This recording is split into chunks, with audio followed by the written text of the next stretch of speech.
आज हम पढ़ते हैं एमएससी थर्ड सेमेस्टर में मैकेनिक्स ऑफ सॉलिड की यूनिट 4।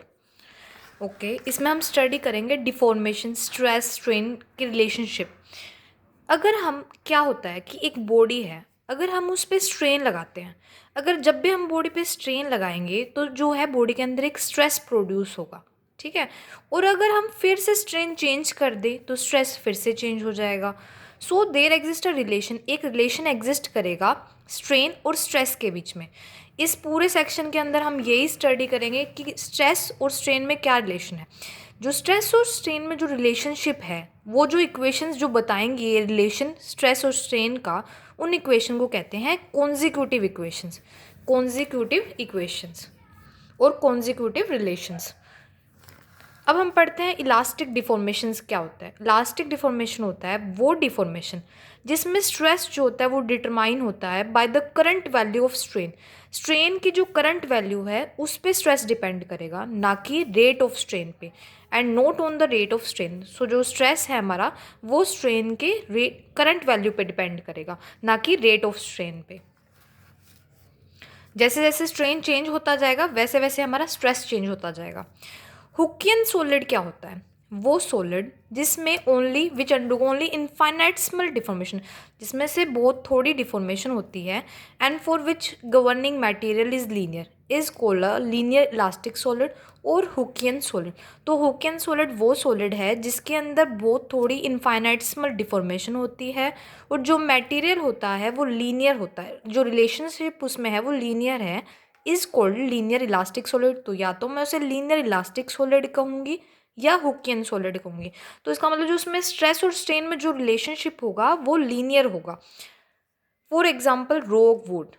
अब हम स्टडी करते हैं हुक लॉ है क्या, तो फिर जो हुक लॉ को फॉलो करेंगे उन्हें हुकियन सॉलिड कहेंगे। तो क्या है हुक लॉ? हुक लॉ है this law states that extension is directly proportional to force. जो एक्सटेंशन मेरा होगा वो डायरेक्टली प्रोपोर्शनल होगा फोर्स से। जितना मैं फोर्स प्रोड्यूस करूँगी उतनी ही मेरी एक्सटेंशन होती जाएगी। ओके, अब जनरलाइज्ड हुक लॉ क्या है? जनरलाइज्ड हुक लॉ है जो 1882 में कोशी ने दिया था। इसके अंदर उसने क्या कहा था? उसने कहा था कि each component of stress, stress के हर कंपोनेंट जो होगा वो एक लीनियर फंक्शन होगा हर कंपोनेंट ऑफ स्ट्रेन का। देखो, according to Cauchy each component of stress at any point of elastic body is linear function of component of strain at that point. तो ये इसमें यही बता रहा है कि स्ट्रेस के जितने भी कंपोनेंट्स हैं, हर कंपोनेंट एक किसी भी पॉइंट पे इलास्टिक बॉडी के एक लीनियर फंक्शन होगा स्ट्रेन के कंपोनेंट का उसी पॉइंट पे। तो इस लॉ को हम क्या कहेंगे? इस लॉ को हम कहेंगे जनरलाइज्ड हुक लॉ।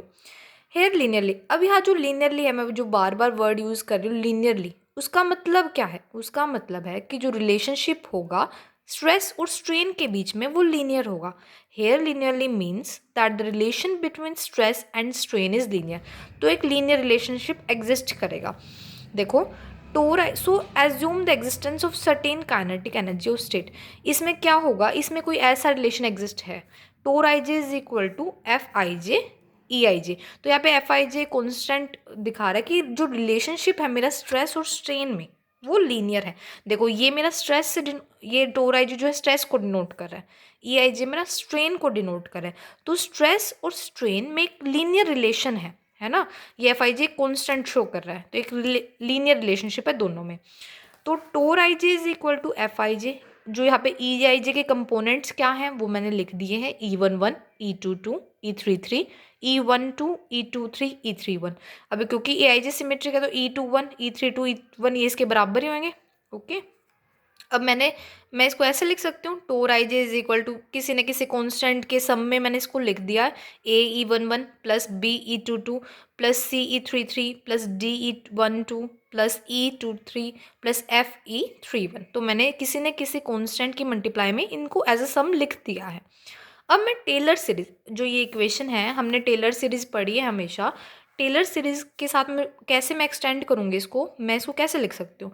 मैं लिख सकती हूँ टोर आई जे कोई constant F I J naught plus E11 then curl F I J का derivative with respect to E11 curly of F I J curly E11 plus E22, ऐसे मैं इसको लिखती जाऊँगी। ओके, टेलर सीरीज एक्सपेंशन किया है मैंने। हाँ, अब देखो क्लासिकल थ्योरी जो है मेरी यहाँ पे एक थ्योरी आई है, classical theory of linear elasticity.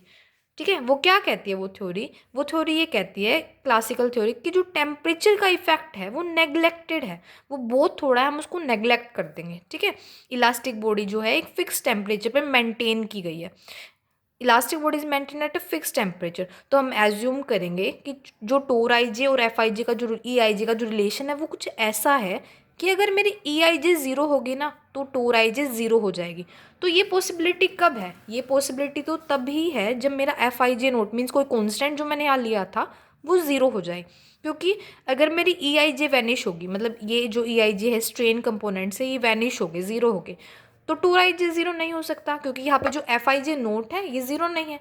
तो ये पॉसिबिलिटी कब है? जब कांस्टेंट ज़ीरो हो जाएगा। ठीक है, तो क्लासिकल थ्योरी ये कह रही है कि लीनियर इलास्टिसिटी की कि टेम्परेचर इफेक्ट नेग्लेक्टेड है, कि जो इलास्टिक बॉडी है मेरी वो फिक्स टेम्परेचर पे मेंटेन की गई है। तो जो मेरा कांस्टेंट है वो ज़ीरो ले लिया मैंने, एफ आई जे नोट मैंने ज़ीरो ले लिया। ओके,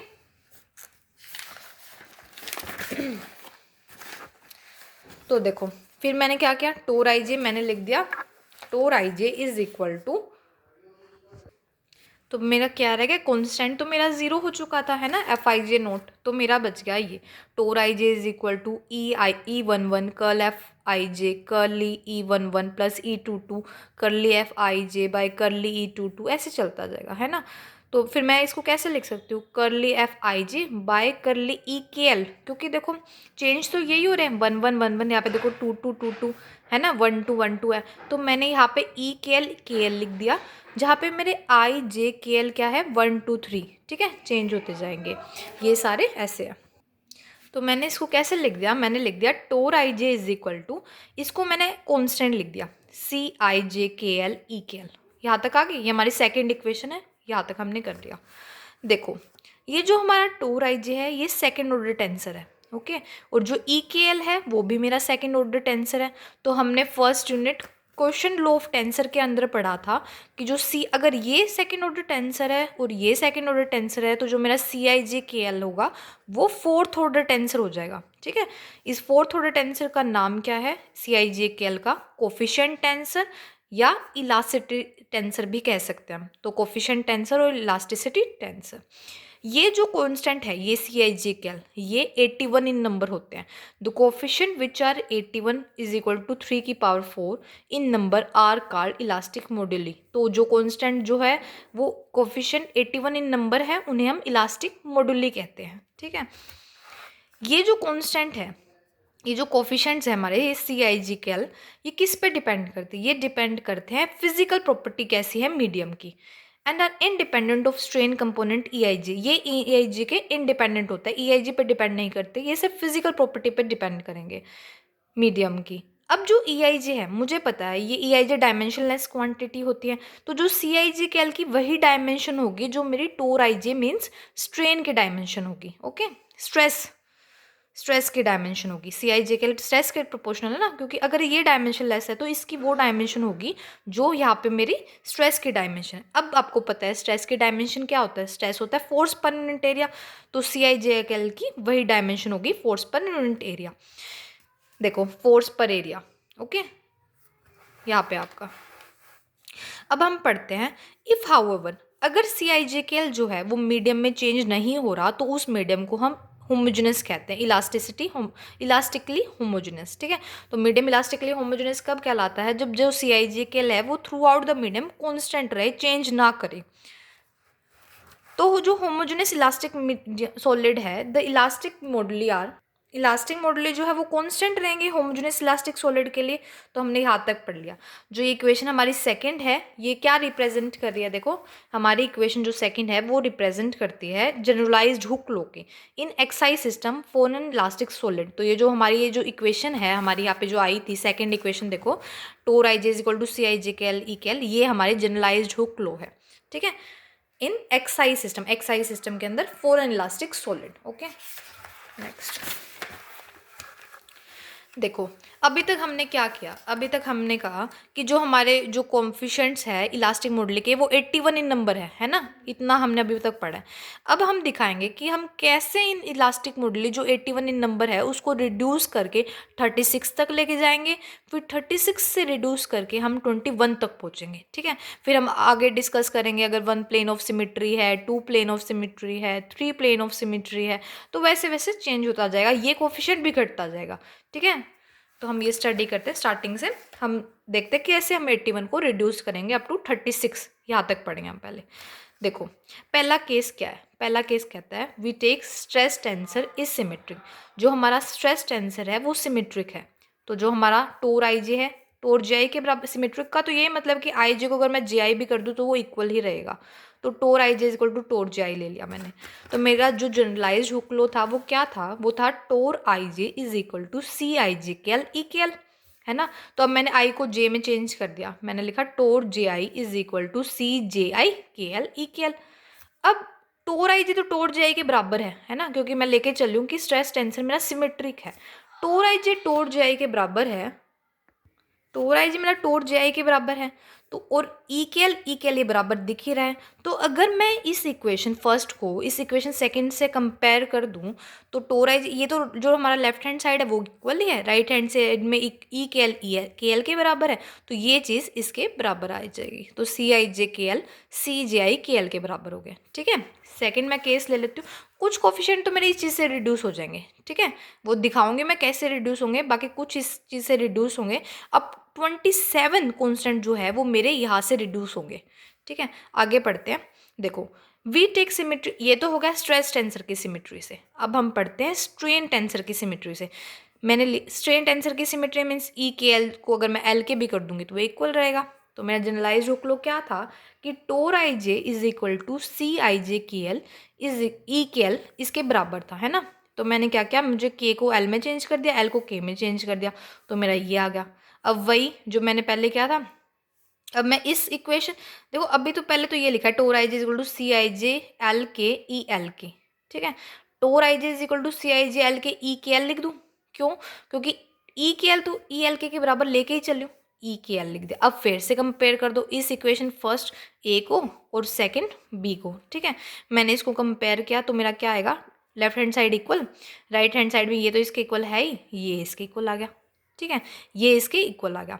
इससे फिर से मेरे कांस्टेंट रिड्यूस होंगे, इससे कितने होंगे, इससे आपके 18 कांस्टेंट रिड्यूस होंगे। ओके, तो देखो these two consideration reduce the elastic constant from 81 to 36। अब आप इन दोनों को ऐड करोगे, पहले वाले में 27 हुए थे, इस वाले में 18 हुए हैं, तो कितने होंगे, ये हो गए 45। ठीक है, 45 को 81 में से माइनस करोगे आपका आ जाएगा 36। तो हम 81 से 36 तक इलास्टिक कांस्टेंट जो है रिड्यूस करेंगे। अभी हम मैं शो भी करूँगी कि कैसे कर रहा है। देखो फॉर एग्जाम्पल हम पहले स्टडी करते हैं स्ट्रेस टेंसर की सिमेट्री वाला। टोर आई जे क्या था हुक लॉ में, सी आई जे के एल ई के एल था ना, है ना। तो मैंने पहले आई जे को 1 2 ले लिया, टोर 1 2 लिया, तो मुझे क्या करना है, सी आई जे की जगह 1 2 ले लिया, ई K L E K L, है ना, ये आ गया आपका। के एल की जगह मैं क्या क्या ले सकती हूँ, आप याद रखो मेरे को क्या लेना है कि मेरे को चेंज करना है। तो मैं एक बार 1 1 1 2 1 3, फिर 2 1 2 2 2 3, फिर 3 1 3 2 3 3, ये लेते चलो। ई के एल मीन्स के एल की वैल्यू मैंने एक बार 1 1 2 2, तो वो तो यही भी चलेगी, 1 1 1 2 1 3 ऐसे ऐसे लेते जाओ। फिर टोर 2 1 की वैल्यू निकालो, ऐसे ही टोर 2 1 है, आई की जगह 2 लिया है, जे की जगह 1 लिया आपने, तो यहाँ भी यही है। देखो सी आई की जगह 2 ले लिया, जे की जगह 1, के एल इतना आ गया। इसके बाद के एल की वैल्यू 1 1 1 2 1 3 वो रखते जाओ, ये सारा आप करके सोल्व कर लोगे, आपकी 2 इक्वेशन आ जाएगी ए और बी। अब क्योंकि मैंने लेके चली थी स्ट्रेस टेंसर मेरा सिमेट्रिक है ना, फर्स्ट केस है ना कि स्ट्रेस टेंसर मेरा सिमेट्रिक है, यही केस लेना है। स्ट्रेस टेंसर सिमेट्रिक है, क्या क्या मतलब है कि टोर आई जे मेरी टोर जे आई के बराबर थी, तो ये और ये तो मेरा इक्वल हो गया, ये इक्वल है, तो मैं ये और ये जो इक्वेशन ए और इक्वेशन बी है ना इसको कंपेयर कर दूंगी। देखो लिख रखा है since tau 1 2 is equal to tau 1 2, ये और ये तो इक्वल है टोर 1 2 टोर 2 1 के, तो हमें क्या मिला, तो कंपेयर कर दो E11 के कोफिशिएंट्स दोनों इक्वेशन में कंपेयर कर दो। इसमें E11 का कोफिशिएंट क्या है, C1211 है ना। इसमें E11 का कोफिशिएंट क्या है, C2111 है। कर दो कंपेयर, आ गया C1211 is equal to C2111। अब E12 का देखो, E12 का और E21 का, नहीं E12 का E12 का दोनों के कोफिशिएंट देखो, C1212 और इसका क्या है C2112, ये रहा है ना। ऐसे फिर अगले में देखो E13 और E13 के दोनों कंपेयर कर दो, फिर E21 के कंपेयर कर दो E22 के। ऐसे करते करते आपके कितने कॉन्स्टेंट रिड्यूस हो जाएंगे, 9 कॉन्स्टेंट रिड्यूस हो जाएंगे। तो ये तो एक से ही आए हैं, टोर 1 टू टोर 2 की सिमिट्री से ही 9 कॉन्स्टेंट रिड्यूस हो गए, है ना। 9 कॉन्स्टेंट रिड्यूस हो गए, देखो आ गए ना 9 कॉन्स्टेंट। लेकिन अगर आप फिर से सिमिलरली आप किसके लिए कर सकते हो, टोर 2 3 टोर 3 2 के बराबर आएगा, टोर 1 3 टोर 3 1 के बराबर। तो 9 कॉन्स्टेंट इससे है, 9 कॉन्स्टेंट एक केस ये हो जाएगा, एक टोर 2 3 इस कॉन्स्टेंट से, टोर 2 3 इज इक्वल टू टोर 3 2 से, है ना। टोर 1 2 तो वाला हो ही चुका, टोर 3 1 इज इक्वल टू टोर 1 3। तो 9 इसमें से, 9 इसमें से, और 9 पहले वाले में से हो गया था, 27 हो जाएंगे ना। तो 27 कॉन्स्टेंट मेरे इस तरीके से रिड्यूस हो जाएंगे, किससे, केस 1 से। अभी हमने केस 1 ही पढ़ा है कि जिसमें स्ट्रेस टेंसर मेरा सिमेट्रिक था। अब हम केस 2 पढ़ेंगे। देखो इसमें मैंने लिखा कि आगे 18 वैसे तो 27 कॉन्स्टेंट रिड्यूस हो गए। अब मैं स्टडी करूँगी सिमिट्री किसकी, स्ट्रेन की सिमिट्री। स्ट्रेन में मैंने क्या रखना है, E12 को E21 के बराबर, E31 जो है E13 के बराबर जाएगा, E23 जो है मेरा E32 के बराबर जाएगा, ठीक है। ऐसे करके तो क्या होगा, ऐसे करके क्या होगा, इससे देखो आप E12 मैंने E21 ले लिया, ठीक है। पीछे वाले में देखो, अब इसमें मैंने ले लिया E12 मेरा E21 के बराबर है, तो टोर 1 2 के अंदर ही E12 की और E21 के जो कोफिशिएंट्स है वो इक्वल हो जाएंगे। तो C1212 is equal to C1221 हो जाएगा, ठीक है। इसके अंदर ही जो C13 और C31 के जो कोफिशिएंट्स हैं वो इक्वल हो जाएंगे, क्योंकि यहाँ हम पढ़ रहे इनकी ही सिमिट्री, किसकी, स्ट्रेन टेंसर्स की। तो ये इसके बराबर, तो इसके जो है कोफिशिएंट्स इक्वल हो जाएंगे, C1213 is equal to C1231, देखो है ना। ऐसे चलते चलते तो, और आप ऐसे 3 कर सकते हो ना, एक ही इस इक्वेशन में 3 पेयर कर सकते हो आप ऐसे, क्योंकि 1 2 का 2 1 के साथ, 1 3 3 1 के इक्वल है, और C 2 3 के 3 2 के, इनके कोफिशिएंट्स इक्वल है, ठीक है। इसमें हो गए 3। ऐसे ही टोर 2 1 के अंदर भी E12 E21 के कोफिशिएंट इक्वल, E13 E31 के कोफिशिएंट इक्वल, है ना। E23 और E32 के कोफिशिएंट इक्वल। तो ऐसे करके 3 इसमें से कर लोगे, 3 इसमें से 3 इसमें से 6 तो इस पेयर में से आगे, ठीक है। फिर 6 ही आप इस पेयर में से वापस टोर 2 3 इक्वल टोर 3 2 के पेयर वाले में से 6 कर सकते हो। फिर टोर 3 1 इक्वल टोर 1 3 वाले में से 6 कर सकते हो। ऐसे आप 6 12 18 18 कॉन्स्टेंट रिड्यूस कर सकते हो, ठीक है। देखो पहले वाले 3 आ गए, टोर 1 2 इक्वेशन अकेली से। सिमिलरली हम रिड्यूस कर सकते हैं 3 कॉन्स्टेंट टोर 2 1 वाले में से, ठीक है। तो हमने 6 पेयर रिड्यूस कर दी, 6 कॉन्स्टेंट रिड्यूस कर दी, एक पेयर टोर 1 2 और टोर 2 1 से। सिमिलरली टोर 3 2 जो होता है वो टोर 2 3 के बराबर है, और टोर 1 3 टोर 3 1 के बराबर। तो 6 6 इनमें से, तो 12 कॉन्स्टेंट यहाँ से, इसका मतलब 18 कॉन्स्टेंट हम रिड्यूस कर सकते हैं, किससे, by symmetry of strain tensor. तो मैंने कितने रिड्यूस कर दिए, 18 तो कर दिए स्ट्रेन टेंसर की सिमेट्री से, 27 पहले रिड्यूस करे थे स्ट्रेस टेंसर की सिमेट्री से। तो मैंने कर दिए 45 कॉन्स्टेंट रिड्यूस, यही बताया था ना कि 45 कॉन्स्टेंट रिड्यूस करने हैं। थे कितने, 81 थे, 81 में से माइनस कर दो 45, तो कितने कॉन्स्टेंट रह गए, 36 कॉन्स्टेंट रह गए। तो जो मेरे 81 कॉन्स्टेंट्स थे वो कन्वर्ट हो गए, कितने में रह गए, 36 कॉन्स्टेंट्स में रह गए। तो मैं इस इक्वेशन को कैसे लिख रही हूँ, देखो मैं इस इक्वेशन को ऐसे लिख रही हूँ, देखो टोर 1 1 ऐसे करके आप ऐसे इस इक्वेशन को लिख दोगे इस फॉर्म में, मैट्रिक्स फॉर्म में, टोर 1 1 टोर 2 2 टोर 3 3 टोर 2 3 टोर 1 3 टोर 1 2। ये स्टिफनेस मैट्रिक्स कहलाती है, जो 6x6 की मैट्रिक्स है इसको हम स्टिफनेस मैट्रिक्स कहते हैं। मैं इसको ऐसे लिख दूंगी C1111 C1122 C1133 C1123 C1113 C1112, ऐसे ही सारे इसमें कॉन्स्टेंट लिख दिए गए। यहाँ पे ये हमने स्ट्रेन टेंसर लिख दिए, E11 E22 E33 2 E23, यहाँ पे 2 लगेंगे तीनों नीचे वालों में, 2 E13 2 E12, ठीक है। आ गया। अब देखो since tau I's and E I's depend on the system. अब देखो इसके बाद क्या होगा, इसके बाद अब जैसे ये है ना, ये वाली ये जो आई है मैं इसको और आसानी तरीके से लिख सकती हूँ। जो ये डबल सम्स है ना 1 1 1 1, इसको सिंगल सम्स में लिख दूँ। कैसे लिख दूँ? देखो ऐसे मैंने रिप्लेस किया टोर 1 1 को टोर 1 में, टोर 2 2 को टोर 2 में, टोर 3 3 को टोर 3 में, टोर 2 3 को टोर 4 में कर दो, टोर 1 3 को टोर 5 में, टोर 1 2 को टोर 6 में, ई 1 1 को ई 1 में, ई 2 2 को ई 2 में, ई 3 3 में को ई 3 में, 2 ई 2 3 को ई 4 में, 2 ई 1 2 को ई 5 में और 2 ई 1 3 को ई 6 में। मैंने ऐसे ही लिख दिया।